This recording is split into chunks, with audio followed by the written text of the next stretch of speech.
Hello everybody, my name is Bhavin Shah and today we'll be talking about the role-based access control enhancements that were introduced as part of PX Backup 2.0 release. With these new changes, PX Backup allows organizations to authorize users and user groups using their existing authentication service via OIDC and map them to the roles in our product. We have three built-in roles within PX Backup that closely match the user personas managing Kubernetes applications and the underlying infrastructure. These roles are infrastructure admin, who has admin privileges for all PX backup objects like cloud accounts, backup locations, schedules, rules, etc. Then we have the application admin or application owner role, who has admin privileges for defining backup schedules and backup rules, and can use existing cloud accounts that are created by the infrastructure admin. And then finally, we have our application user or application developer, who can perform backup and restore operations on a self-service basis for their applications, but can't create new schedule policies or can't add new backup locations.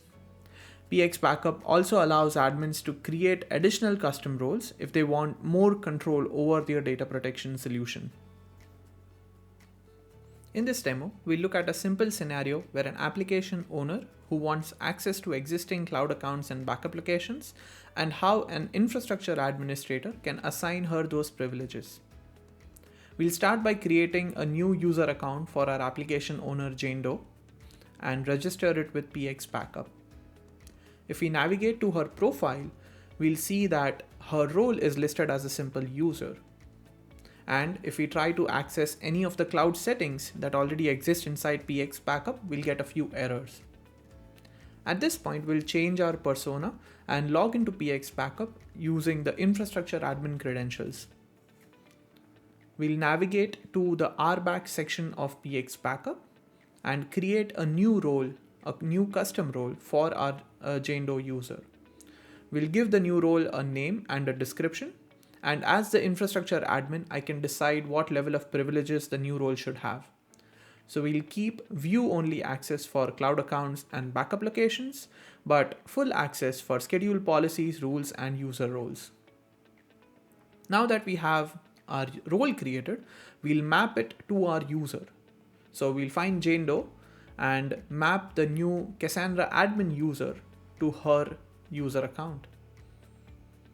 Once we have done the role mapping, next step is to go to our cloud settings, navigate to our cloud account, and edit it such that Jane Doe now has access to that particular cloud account.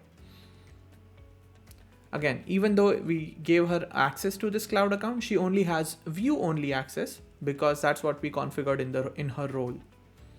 We'll do the same thing for backup location. We'll give everyone access, and we'll use the role definition to define what level of access everyone has to this particular backup location. At this point, we'll change our user persona again and log in as Jane Doe, who's the application owner. Let's see if the RBAC changes that we made took place or took effect. So we'll navigate to cloud settings, and you can see we have view-only access to cloud accounts and backup locations. At this point, the application owner Jane Doe can start creating backup jobs and perform restore operations for her applications and leverage the cloud account and backup location that has already been configured by the infrastructure admin to meet the application SLA requirements. That's it for this demo. Thanks for watching.